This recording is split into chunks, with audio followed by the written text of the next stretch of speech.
Elden Ring, one of the most popular and critically acclaimed games ever made. I feel like it was only a matter of time until this ranking was coming, so let's just jump into it. Before I start, let's get some ground rules out of the way. I am classifying a boss as an enemy that when defeated gives you a great enemy defeated pop-up, which to my count makes 32 bosses. This will all be done in single player, no bugs or glitches or any ways to get items before you're supposed to, and again, this is all my opinion, so feel free to disagree, and without further ado, let's get into it. Number 32, Mimic Tier. Mimic Tier is a very creative concept. It morphs into whatever you are wearing, and I just realized that in theory, you could literally just go in naked and wait for it to change, and then put all your original gear back on once it's done. But with all that being said, Mimic Tier is incredibly weak. Even with your stuff, you can easily wipe the floor with this piece of slime straight from that one weird YouTube Kids era of cringy slime videos. Number 31, Fia Champions. Fia Champions are very weird. For some reason, I get the vibe that they are more like a tutorial NPC fight rather than something that you can barely even call a boss that you pretty much fight close to the end of the game. All of them have low HP, and sometimes they can overwhelm you if they all attack at the same time, but for the most part, this boss, or it's not even really a boss, is really easy, which is surprising because, spoiler alert, for the rest of these lists, bosses with multiple enemies, let's just say aren't exactly my favorite. Number 30, Leonine Misbegotten. Okay, let me just put that out there. This is probably one of the only times in the entire game that I have not wanted to do that one thing that that Russian guy did. Man, I'm gonna break my monitor, I swear! However, as this guy is technically a great enemy, he does count, even though he really feels like a shitty mini-boss that somehow snuck onto this list. Number 29, Magma Wyrm. I'm starting to notice a trend of many of these lower ranked bosses appearing several times throughout the game as mini-bosses, but then somehow having great enemy versions of the boss. Magma Wyrm is very simple. It walks and lava follows.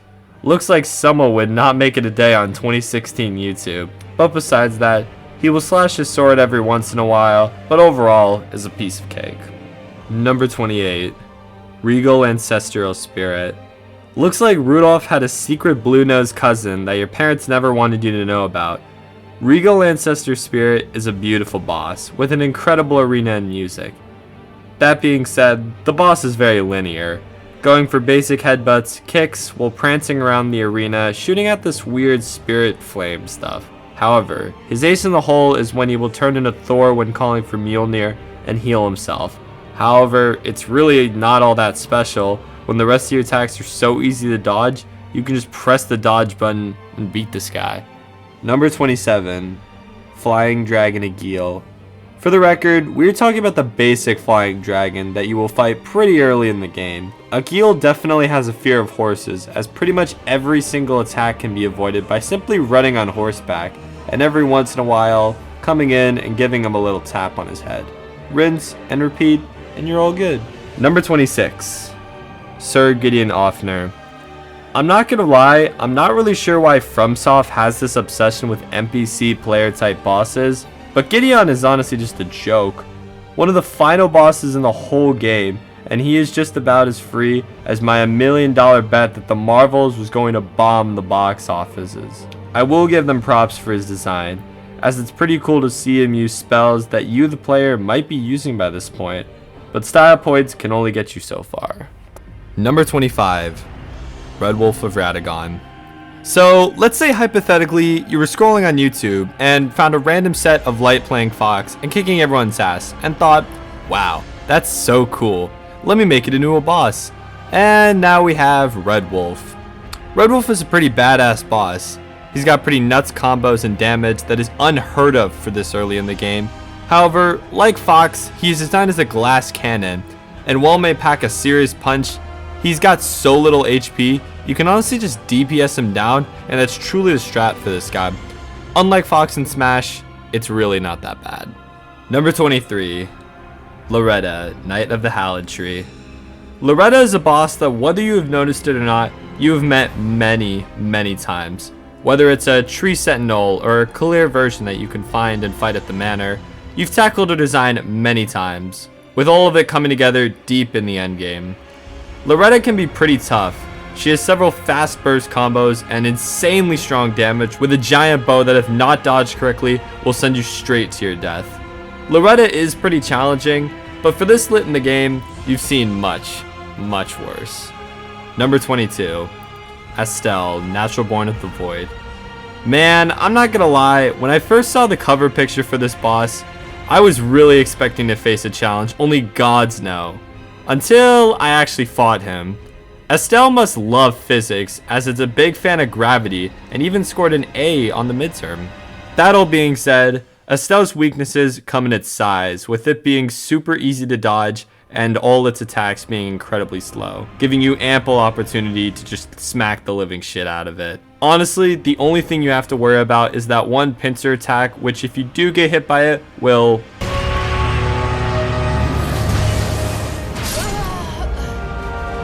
Number 21.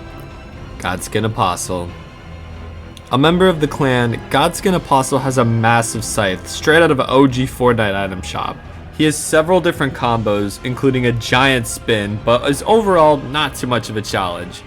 Where things begin to heat up is in his second phase, where he begins to stretch like fucking Mr. Fantastic, whipping you around wherever you go, and shooting this weird black fire everywhere.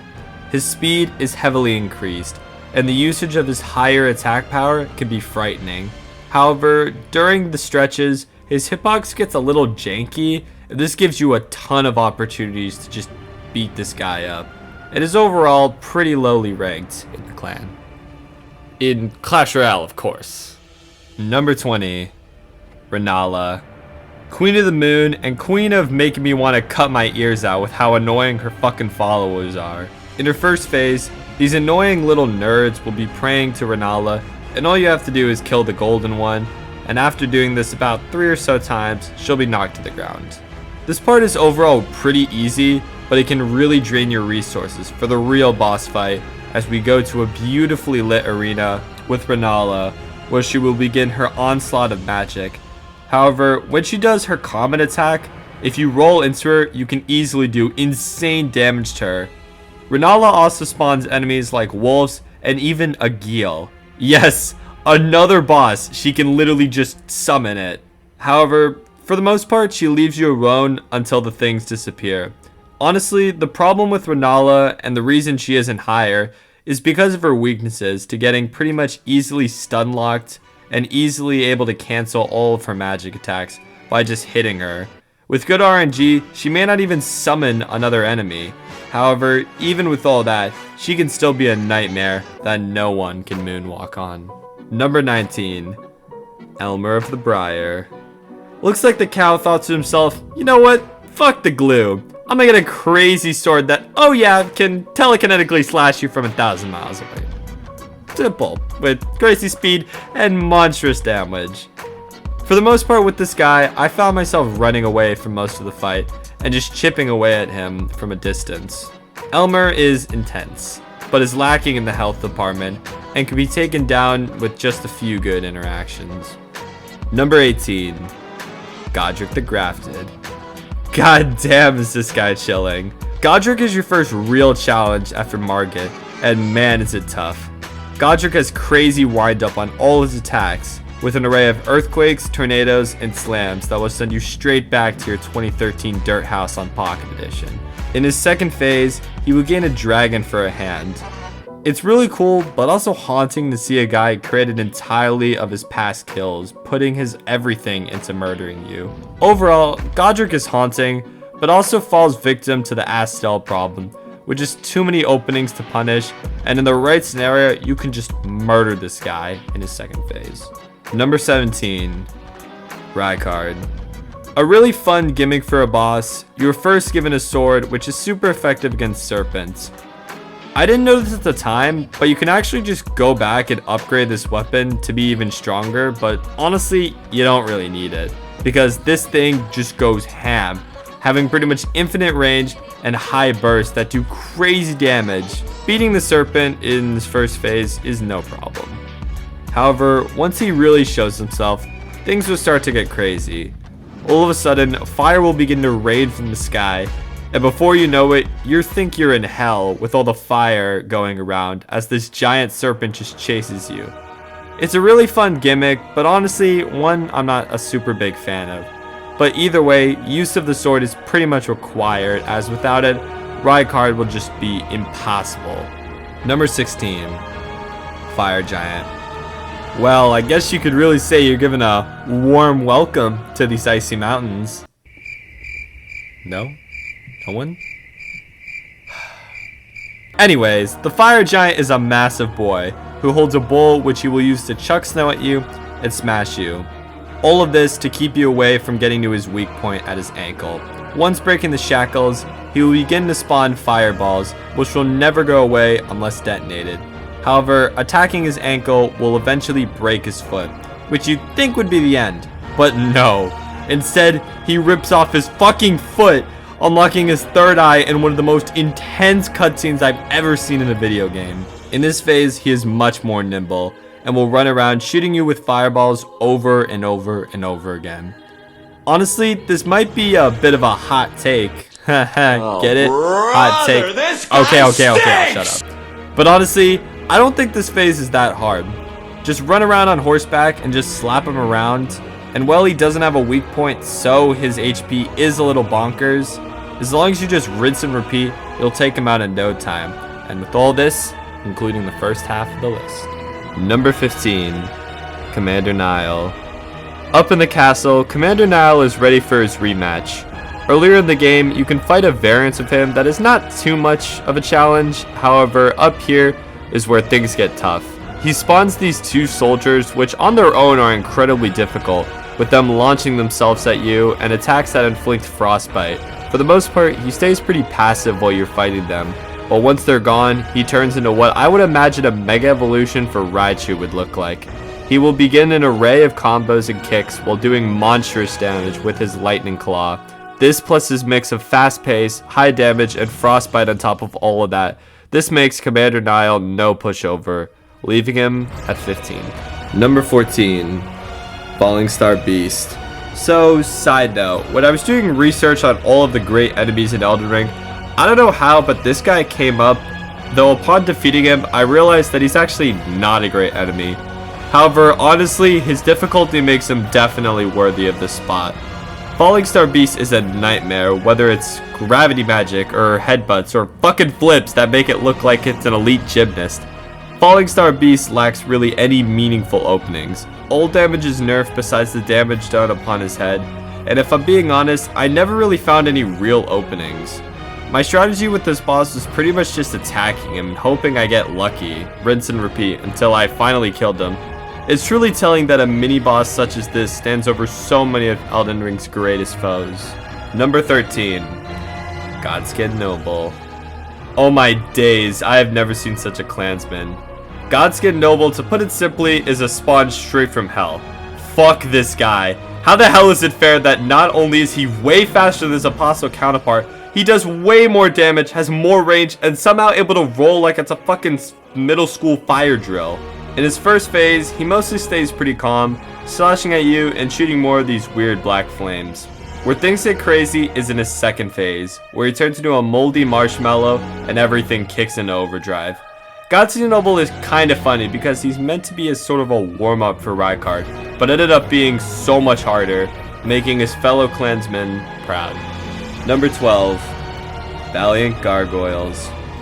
FromSoft really decided that an enemy you already fought several times during the game, which by the way is already hard enough, but oh, what if we make two, except, oh wait, here's a twin blade variant to ruin your day.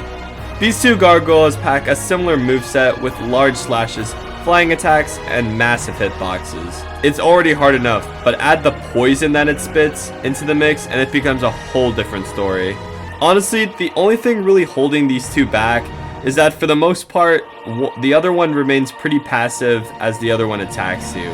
So you can fight them pretty much one-on-one, allowing you to catch your breath before rushing back into action.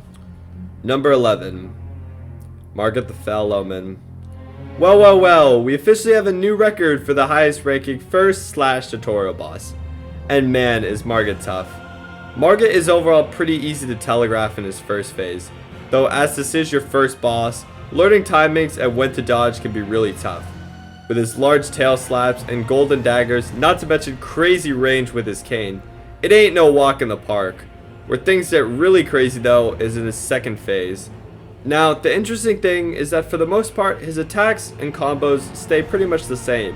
However, every once in a while, he'll just randomly break your windows of opportunity into fast-paced combos that, if you even survive, will still throw you off your game. Margit is definitely a great opener and great showing of the type of difficulty that this game has to offer. Number 10, Radahn. Man, I've gotta say, this guy is awesome. A boss where you can summon the boys like it's OG Fortnite. I also wanted to put that out there that this guy literally learned gravity magic just so he could ride his beloved horse, even though my man is big. And I mean big, with a hitbox to back it up. Radahn is an amazing boss. In his first phase, he will shoot a fury of arrows from the sky at these purple charged ones that, if not careful, will just one-shot you. Once you get to him, he will unleash an array of slams and combos which do crazy damage and are super tough to dodge. All of this being turned up when he goes into his second phase, where he will do a meteor dive and spawn these gravity balls and electric waves. Honestly, Radahn is nothing tough, just a pretty consistently strong boss. Even with all the crazy nerfs to this guy, it's really telling how high he's placed, even with all of that. Number 9, Godfrey. Kicking off the top 9, we got Godfrey. Being that he is the first Elden Lord, imagine if Mike Tyson became an earthbender and you pretty much got a spitting image of our boy with an axe. Godfrey slams the ground, causing large earthquakes while he charges at you at Mach 10.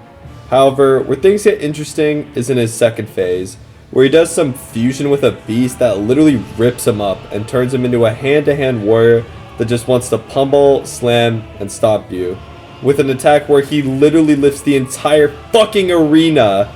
However, Godfrey's undoing is in his somewhat linear design, and also the fact that you fight a yellow version of him earlier in the game, which makes the first phase much easier as they're virtually the same, but is overall still a black belt for sure. Number 8, Morgott, the Omen King.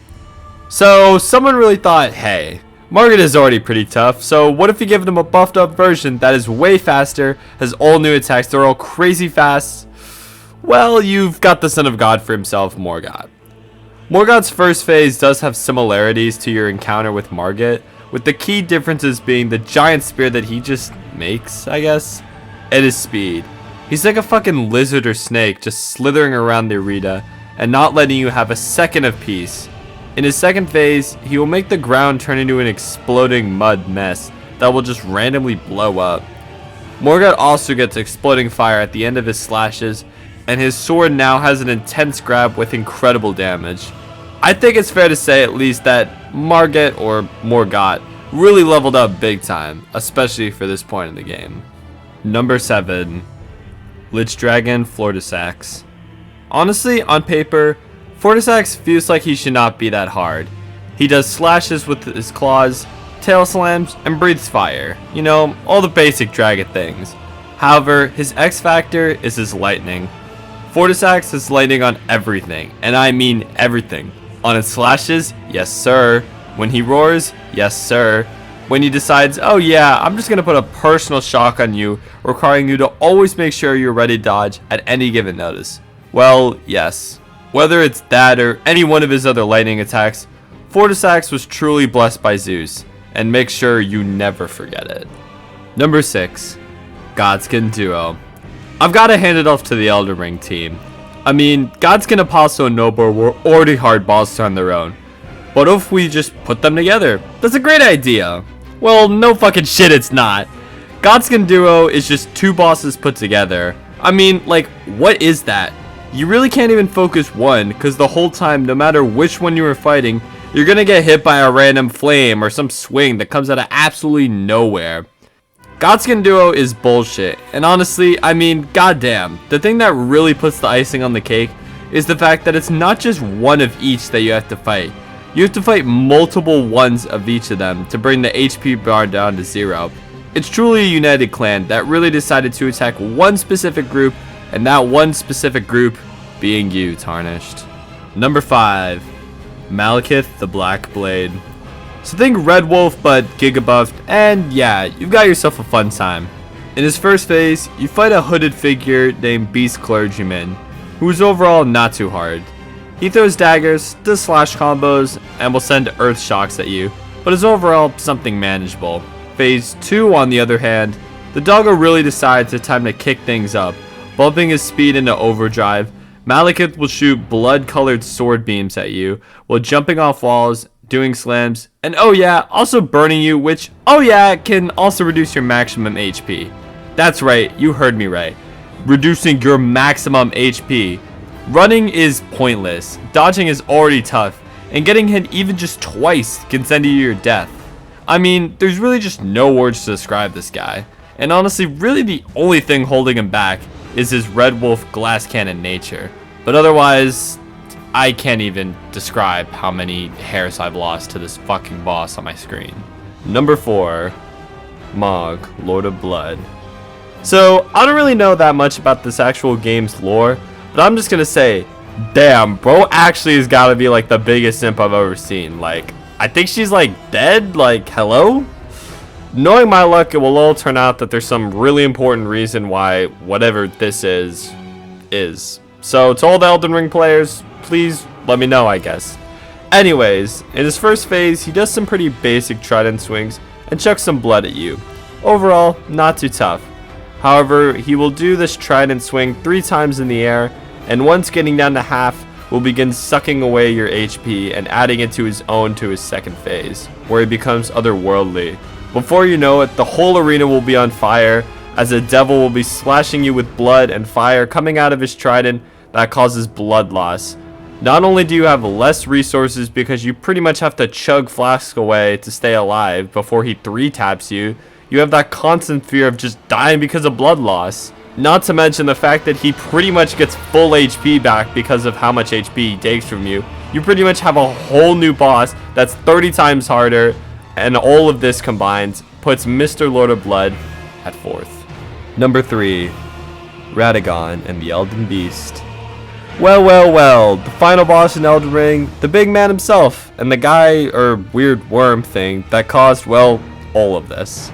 At least, I think. I don't know, there's probably some Elden Ring lore that says otherwise, but anyways.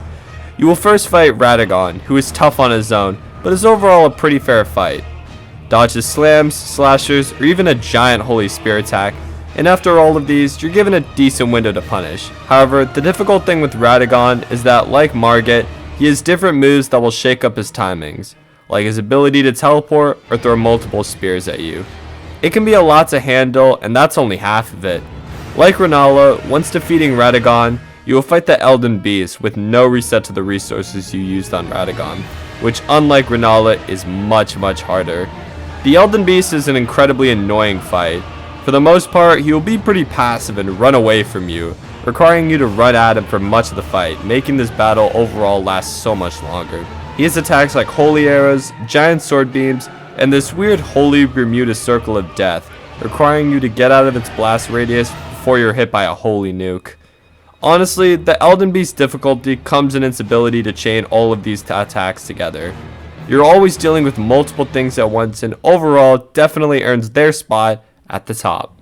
Number 2. Dragonhlord Placidusax. Now, I know this is likely the hottest take on this list. I mean, no shot you're putting this guy over titans like Mohg, Godskin Duo, Maliketh, or even the Elden Beast. But hear me out. Placidusax is a giant dragon. Similar to Lichdragon, he creates lightning, however, unlike him, spawns it in auras on the ground. In his first phase, he stays pretty passive. When you get up close to him, he will tail slap you, and if you're behind him, he will breathe fire, which will hit you if you're not careful, but overall is not too hard and easy to telegraph. Where things aren't so simple is in his second phase. Placidusax will begin to rapidly teleport, coming at you with a giant slash that if you don't dodge will 100% one-shot you. Tracking where he is going and also making sure to not running out of stamina to dodge is pivotal. With all this, it becomes an incredibly long and agonizing fight, as you're running down a dragon that can pretty much just one-shot you with any attack. To put the cherry on top, he also has this fire-breathing beam attack that will rapidly and randomly move around the screen. If you get hit for it for just 1 second, your run is over. What makes Placidusax so tough is how punishing every mistake is. With many of the bosses that come before, you're allowed to make several mistakes and still come out on top. I can't count how many times I died to this guy, and the amount of deaths is really only rivaled by one. Number 1. Malenia, Goddess of Rot. I know, shocker, one of the most infamously difficult bosses in video game history is at this spot. I mean, holy shit, the time lapse you're watching right now is all my many deaths to this bitch of a boss. Honestly, there really isn't that much that needs to be said.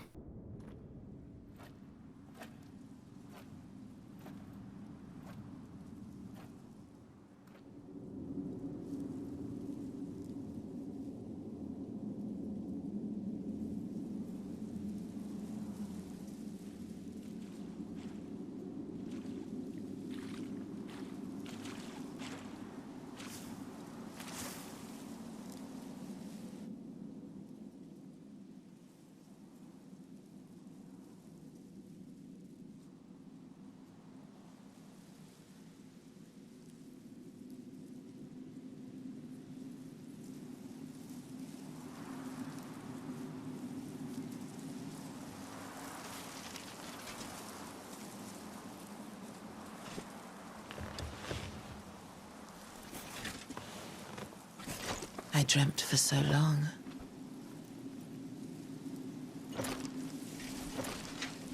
My flesh was dull gold, and my blood rotted. Corpse after corpse left in my wake. As I awaited his return.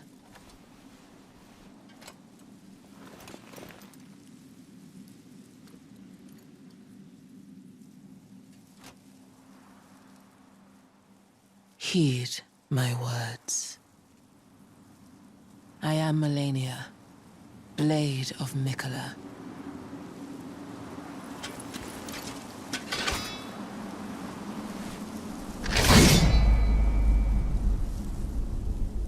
And I have never known defeat. Malenia does heavy blows that all do at least a quarter of her health. That is, unless you get hit by her combos or sword dashes, which will send you straight to your last grace. Malenia requires perfect understanding of her moveset. However, once getting her low enough, she will do one of the most... Actually, no, scratch that. The most bullshit move I've ever seen in a video game. She will jump in the air and proceed to do 3 different slashes and dashes at you, which will murder you. Not to mention her lifesteal. That is truly the part about Malenia that just puts her leagues above everyone else. I don't think any boss in Elden Ring has made me die more than like 15 or 30 times.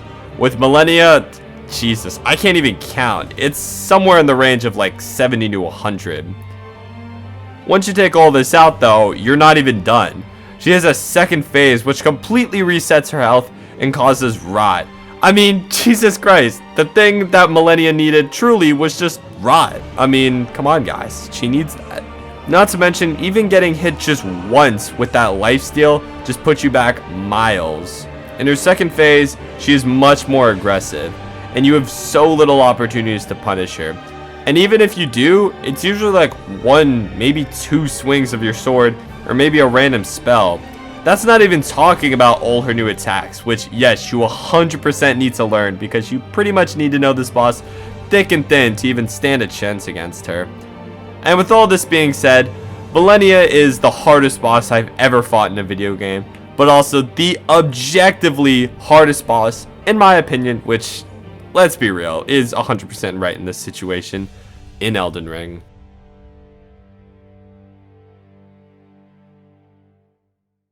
And that's it. God damn, this video took a long time. Way longer than any of the other ones by far. To the people that just wanted to skip to the end of the video, here is the final list. But anyways, thank you all for watching. At the time of me recording this, I'm hoping to get this out before the end of the year, but even if I don't, I just wanted to say thank you to all those who have stuck around. This channel is 4 years old, and I know I haven't been the most active, and gonna be honest, can't promise that it's gonna change. But y'all really make these videos worth the effort, so here's to the memories we made in 2023, and to all the new ones we'll make in 2024. And for everyone else who didn't really care about any of that, let me know how fucking wrong I was, because let's be real, this one's gotta be, I don't even fucking know. Thank you all for watching, and yeah, bye-bye.